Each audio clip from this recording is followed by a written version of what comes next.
Le maire de New York a annoncé qu'il offrirait gratuitement des crèches et des jardins d'enfants à tous les enfants vivant dans la ville de New York. À New York, sur 500 000 enfants de moins de 5 ans environ, 300 000 fréquenteraient les jardins d'enfants si ceux-ci étaient gratuits. Le coût annuel pour qu'un enfant fréquente un jardin d'enfants à New York est d'environ 24 000 $ par an. Autrement dit, en gros, cela coûtera entre 10 et 12 milliards pour les 300 000 enfants qui fréquenteront ces jardins d'enfants. Il manque clairement de locaux actuellement. Avant, beaucoup d'enfants étaient acceptés car cela avait un coût, mais désormais ce sera gratuit. Tout le monde sera amené là-bas, ils amèneront des personnes en situation irrégulière, des personnes en situation régulière, absolument tout le monde. Selon certains analystes, il faut généralement construire, ajouter ou agrandir quelque chose. En somme, tout cela coûtera environ 15 milliards de dollars au moins pour la première année du mandat de Mamdani. Au total, le budget de la ville de New York pour le prochain exercice financier, le 26e, s'élève à 112,4 milliards de dollars et les dépenses sont déjà prévues. Donc, sans tous ces nouveaux ajouts, cela fait 118 milliards. Tout cela avait déjà été élaboré sous l'ancien maire. Et lui, il ajoute simplement là-dessus des dépenses supplémentaires complètement folles. Pour l'instant, ce n'est pas très clair. Eh bien, c'est justement de cela que je vais parler. On ne comprend pas d'où on va prendre l'argent pour tout ça. Donc 181 milliards, 118 milliards de dépenses, 112,4 de recettes. Autrement dit, même sans inclure les jardins d'enfants et bus gratuits, tout cela vient après. Il manque 6 milliards pour tout couvrir. Il faut donc trouver 20 milliards de dollars de plus par an, ce qui est loin d'être négligeable, surtout pour une seule année. Où trouver l'argent ? Faut-il encore plus voler les riches, augmenter le pillage des entreprises situées à New York ? Il s'agit de diverses banques, grandes entreprises, fonds immobiliers et d'une hausse des impôts sur l'immobilier.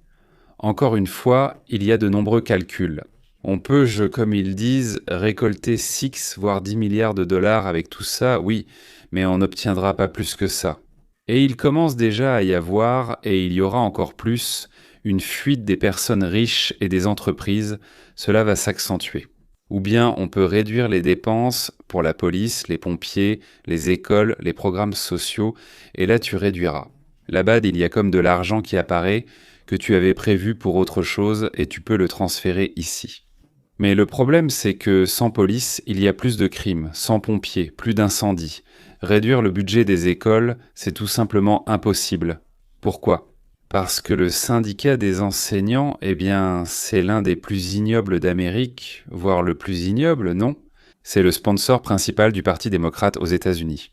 Et donc, si jamais ils tapent du pied, tout le Parti démocrate se met au garde à vous, pour ainsi dire, ils saluent. Non, ils n'ont jamais eu d'honneur, ils ne peuvent pas le rendre, donc ils se mettent simplement au garde à vous. Grâce à de bonnes relations avec les États-Unis, l'État de New York, mais la ville de New York n'est pas l'État, et les fédéraux sont à Washington avec Trump, n'est-ce pas ? Donc, avec de bonnes relations, ils peuvent s'entraider, les gars peuvent s'aider les uns les autres. Là-bas, bon, on va mettre un peu chacun, un peu pour toi, un peu pour moi, et puis on va boire un coup.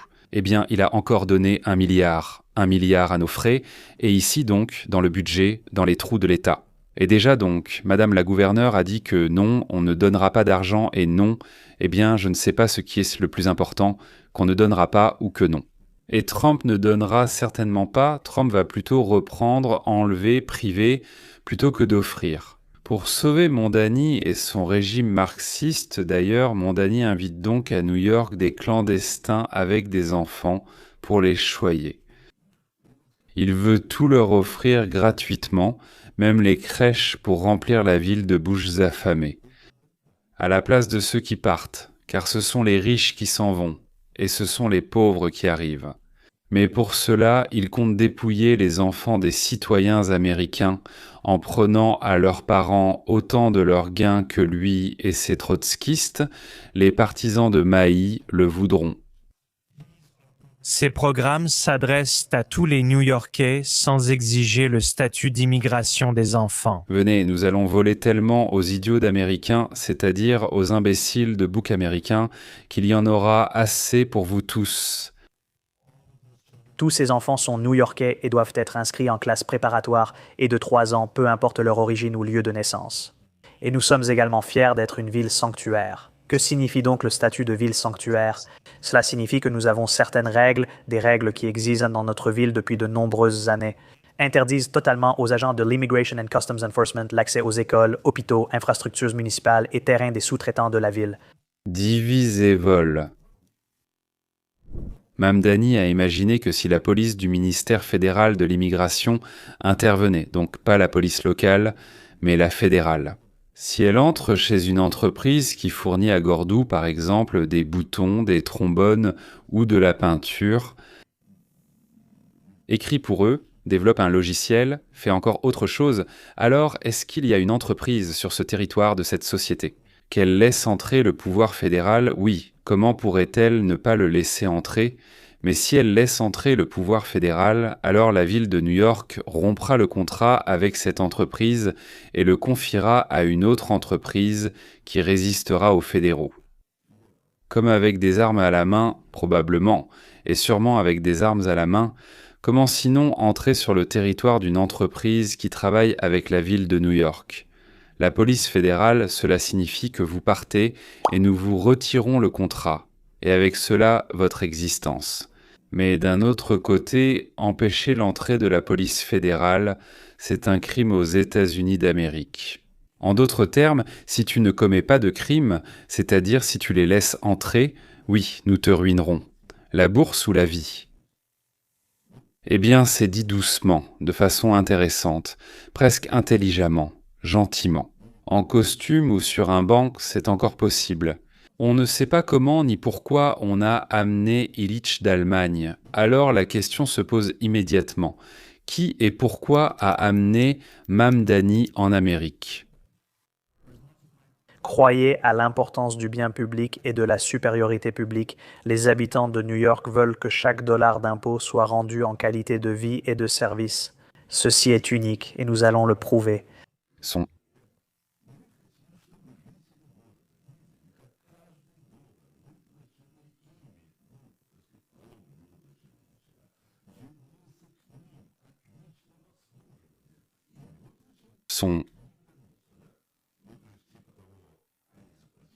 font ce qu'ils peuvent, supervisant la ville.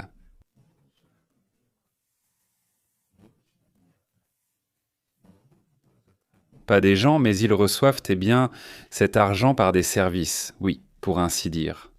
Une partie, bien sûr, est détournée en chemin par les socialistes. Ils volent. Non, pas volent, excusez-moi. Ils volent les socialistes. Ce sont des socialistes, mais ils volent. Juste pour clarifier, oui, ce sont des personnes différentes qui reçoivent ces services. La phrase prononcée par Mamdani doit être interprétée ainsi. Nous voulons prendre encore plus d'argent à certains New-Yorkais que ce que nous prenons actuellement, pour le championnat. Une partie de cet argent sera dépensée pour servir des personnes qui n'ont pas gagné cet argent et très souvent n'ont même pas le droit de se trouver sur le territoire de notre ville, de notre État, de notre pays. Là-bas, c'est pareil, c'est-à-dire que nous sommes des voleurs, oui, nous sommes des voleurs, mais quand nous volons, nous donnons une partie de ce que nous avons volé à ceux qui ensuite nous seront reconnaissants. Et lors des prochaines, je ne sais pas, élections, réélections, votes, peu importe, ils nous maintiendront au pouvoir. Disons-le ainsi, ce serait bien plus honnête, mais le petit cosaque importé ne dira pas la vérité. Dès le début, nous avons alerté le propriétaire et soutenu les locataires vivant dans des conditions inacceptables. À New York, un contrôle des loyers a été instauré. Disons qu'il y a 20 ans, les socialistes ont adopté une règle selon laquelle l'augmentation du loyer des appartements ne peut être que de 2% par an. Après quelques années, ils sont passés à 3% par an pendant 10 ans, car l'inflation a augmenté. Le loyer d'un appartement qui était de 1 000 $ il y a 20 ans aujourd'hui rapportera, d'abord il a augmenté de 2%, puis de 3%. Donc, j'ai calculé 1 640 $ par mois, c'est-à-dire qu'il y a 20 ans, c'était 1 000 $ et maintenant, avec l'augmentation.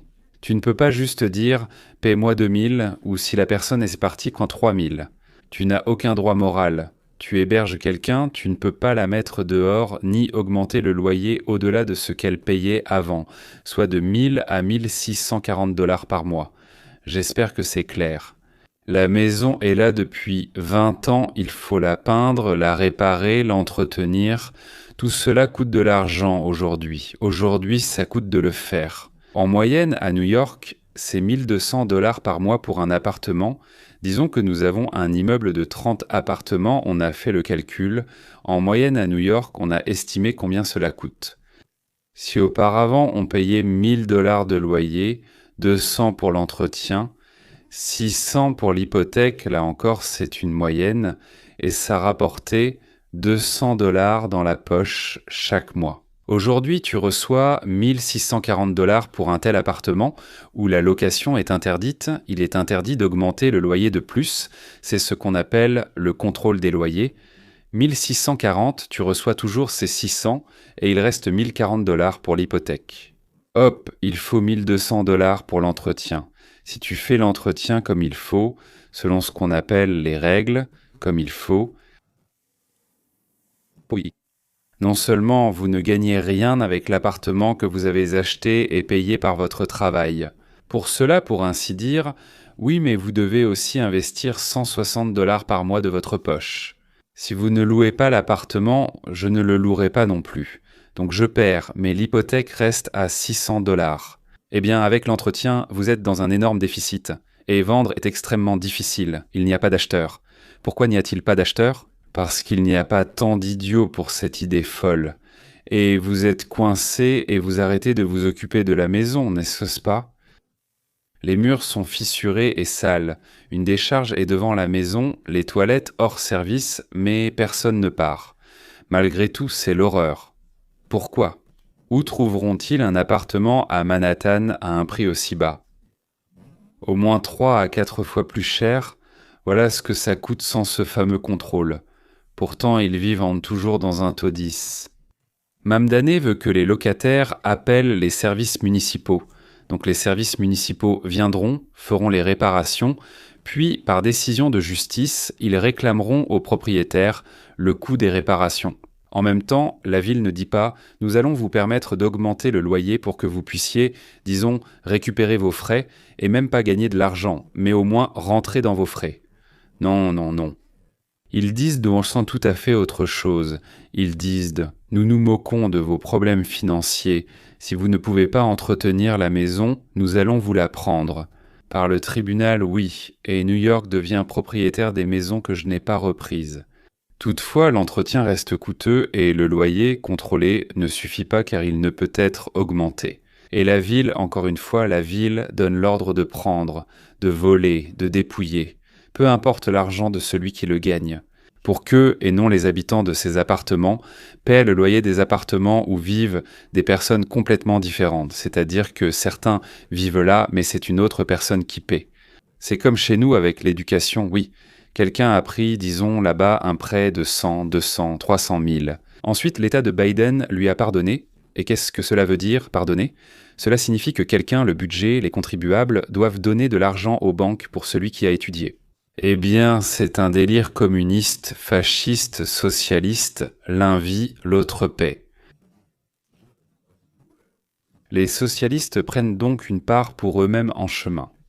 Parce qu'ils ont aidé à répartir l'argent, ils ont travaillé dur et il faut les récompenser pour cela. Et Danny, le sauveur de la nation, selon nous, un nazi. Avez-vous compris ce que dit ce maire très sympathique ? Alors, quels sont les plans pour améliorer la vie des New-Yorkais ? Rappelez-vous, il y a 2 façons d'améliorer la vie de la population. Oui, la première, c'est de produire plus de richesses pour que tout le monde en ait plus. Ou alors, il y a une autre façon, prendre à certains et donner à d'autres, complètement différents. Je pense que vous avez déjà compris quelle méthode propose notre communo-fasciste domestiqué, Mamdani. Nous avons discuté du gel des loyers réglementés, d'une garde d'enfants universelle et de la conversion des bus les plus lents en bus rapides et gratuits. Il est donc essentiel de promouvoir ce programme dès le début. Il s'agit de plus d'1 milliard de dollars pour la garde d'enfants universelle et la relance des projets de bus suspendus par l'administration précédente. Pour que vous ne rouliez pas à 8 km à l'heure en prenant le bus à New York, tu peux quand même y arriver, mais cela coûtera très cher. Et maintenant, nous voyons que le maire Adams vous a laissé un déficit, une somme impressionnante de 12,6 milliards de dollars. Comment comptez-vous gérer cela? Je pense que c'est aussi simple que bonjour comme les Jackson 5 et la crise budgétaire d'Adams. Nous subissons une mauvaise gestion financière qui nous laisse une dette inédite depuis la crise financière. Nous ne laisserons pas les échecs de l'administration précédente freiner nos ambitions. C'est pourquoi nous pensons que la meilleure réponse à ce défi est que les plus riches de New York paient un peu plus d'impôts sur le revenu. Les 2, voire 3 précédents maires de New York étaient des démocrates, mais ils ont essayé de trouver un équilibre entre le soutien aux plus pauvres et le fait de ne pas pousser les riches à quitter la ville. Les riches, ce sont eux qui pètent dans le trésor, qui paient. Alors, lui, il s'en fiche ou il nous dit qu'il s'en fiche? Les entreprises les plus rentables paient un peu plus d'impôts sur les sociétés, puis changent les relations entre la ville et l'État. À New York, nous envoyons 54% des recettes fiscales de l'État, mais nous n'en recevons qu'environ 40%. Nous souhaitons des relations reflétant mieux le rôle économique de la ville. Et nous savons que les New-Yorkais de la classe ouvrière ne sont pas la cause de cette crise. Nous ne pouvons pas les laisser en devenir les victimes. Ne les laissons pas être les victimes de cette crise. Là-dessus, je suis d'accord avec lui. Les habitants de New York n'ont pas créé cette crise. Ce sont les maires démocrates et leurs bandes corrompues qui l'ont créée. Les maires et leurs bandes corrompues s'en sont occupés. Et le mantra de Mamdani est simple. Ce qui nous manque, nous le prendrons aux riches. Il dit qu'on en prendra juste un peu, il y en aura assez pour tous. Mais Vladimir Ilitch expliquait que si quelqu'un a 2 tables et qu'un autre n'en a aucune, ce n'est pas juste. Celui qui en a 2, pourquoi aurait-il besoin de 2 chaises? Un seul lui suffit, non. Il s'est assis sur la table, donc nous irons, nous prendrons cette table et nous la donnerons aux pauvres. Voilà, Mamdani dit exactement la même chose, seulement pas à propos des chaises, mais à propos d'autre chose. Plus de problème de chaises. Chacun en a au moins 2, certains 4 ou 8. Tous les socialistes, fascistes, communistes et autres démocrates collectivistes disent la même chose. Ensuite, ils prennent plus et cela ne suffit toujours pas. Ils prennent encore plus et cela ne suffit toujours pas. Puis soudainement, l'économie s'effondre, comme si elle dévalait une pente. Et qui est responsable de cela? Probablement ceux qui ne voulaient pas être volés et qui sont partis dans une autre ville, un autre État ou un autre pays. J'ai trouvé un portefeuille avec de l'argent dans la rue, j'ai compté, il n'y en avait pas assez. Mais il vous faudra Albany, la législature et le gouverneur pour valider ces hausses d'impôts. Oui, cela se fera en collaboration avec les dirigeants à Albany, dont le gouverneur, le président de l'Assemblée et le chef de la majorité au Sénat.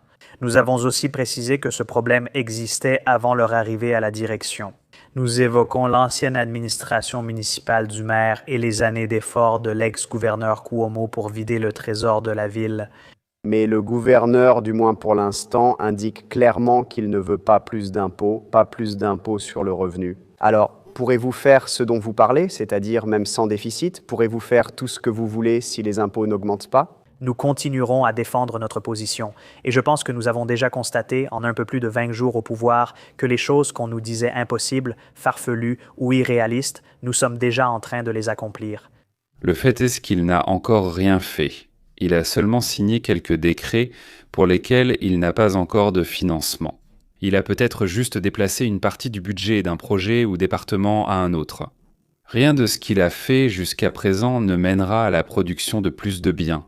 Cela ne fait que déplacer des fonds d'une poche à une autre. Et pour l'instant, ce sont toujours les poches de la ville. C'est-à-dire qu'il a sorti de la poche de la ville ce qui a déjà été volé ou ce qu'on prévoit de voler, mais qui était déjà prévu depuis longtemps. Mais en fait, c'est ce qu'on appelle une simulation d'activité intense, c'est-à-dire une simulation d'activité intense. Certains pensent sûrement que c'est une véritable action. Il a aussi créé une commission pour recevoir les plaintes des habitants. Contre qui? Contre les ménagères? Donc il va essayer de prendre les biens des gens pour satisfaire ses électeurs mécontents. Oh, excusez-moi, il a fait une chose très importante. Il a ordonné d'installer 1200 toilettes à Manhattan à l'avenir. Bien sûr, actuellement, 4 millions de dollars ont été alloués au budget de la ville, qui dépasse les 100 milliards, ce n'est rien. Alors à quoi servent ces 4 millions de dollars? Pour construire, comme il est écrit, 20 à 30 toilettes modulaires, il n'y en a pas. 1200, mais 20 à 30.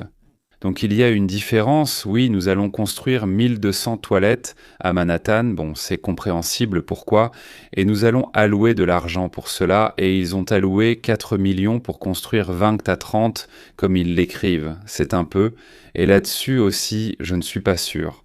Je vais expliquer dans un instant pourquoi je ne suis pas sûr, mais continuons pour l'instant. Selon l'ordre, un appel d'offres est lancé. L'appel d'offres pour celui qui va construire ces toilettes est déjà annoncé. Il commencera dans 100 jours, soit 3 mois, mais pourquoi attendre aussi longtemps? Et quand les toilettes, comme on dit, seront enfin installées, personne ne peut le dire. Il s'agit de 20 ou 30 toilettes, mais personne ne sait quand elles seront prêtes. Mais la victoire de Manhattan sur la ville sans toilettes a déjà été annoncée. Parce que personne ne se souciait de savoir où les habitants et les touristes de la ville faisaient pipi et caca, mais lui, il s'en est soucié. Et donc des fanfares retentissent déjà dans tout le pays à ce sujet. D'ailleurs, le pouvoir corrompu de New York est corrompu et horrible. Oui, ils construisirent des toilettes pour en moyenne 1 million de dollars, alors que Mamdania promet d'en construire pour 5 millions, pardon. Pour 4 millions, il promet d'en construire là-bas 20 à 30, disons 20. Oui, donc ça fait, je ne sais pas, environ 20 000 dollars pièce. Vous ne trouvez pas que ce chiffre est un peu étrange? Enfin, honnêtement, je ne sais pas. Je n'ai jamais construit de toilette, je n'en ai jamais commandé, je dirais ça comme ça, pour l'instant.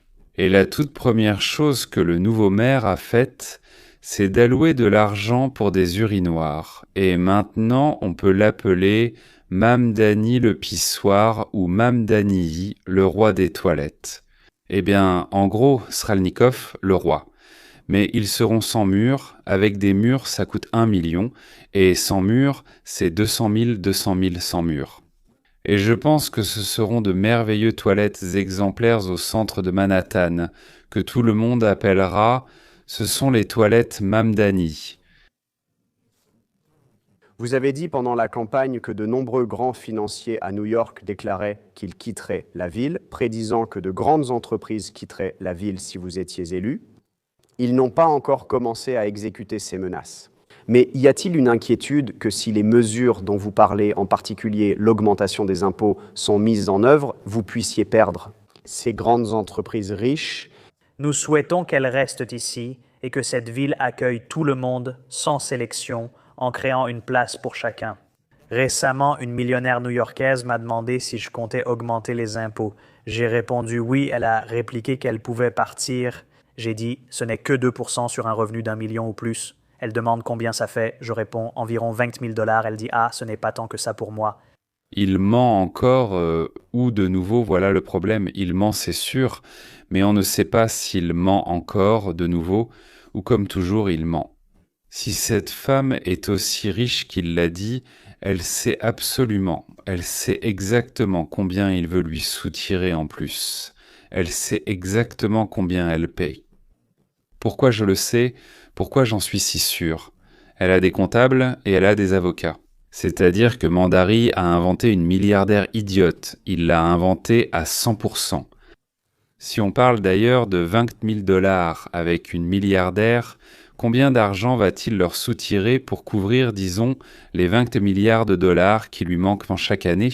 Je vais vous répondre, j'ai déjà divisé pour vous éviter de le faire. Il lui faut 1 million de milliardaires. Et tout est simple, chaque milliardaire donnera 20 miles, et si on en a 1 million, alors on y arrive.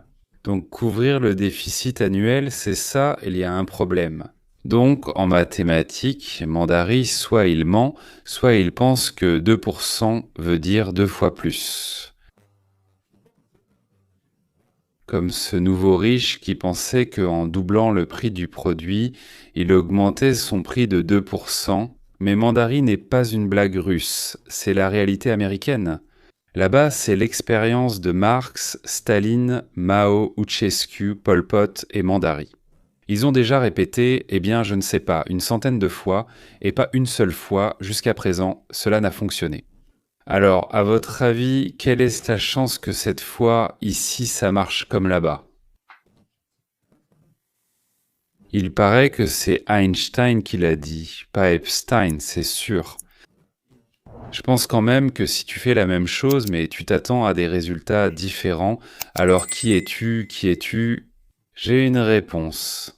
Toi, maman, et aussi, je pense qu'il nous prend pour des idiots, et peut-être qu'il a raison. Au revoir, à nos prochaines merveilleuses rencontres.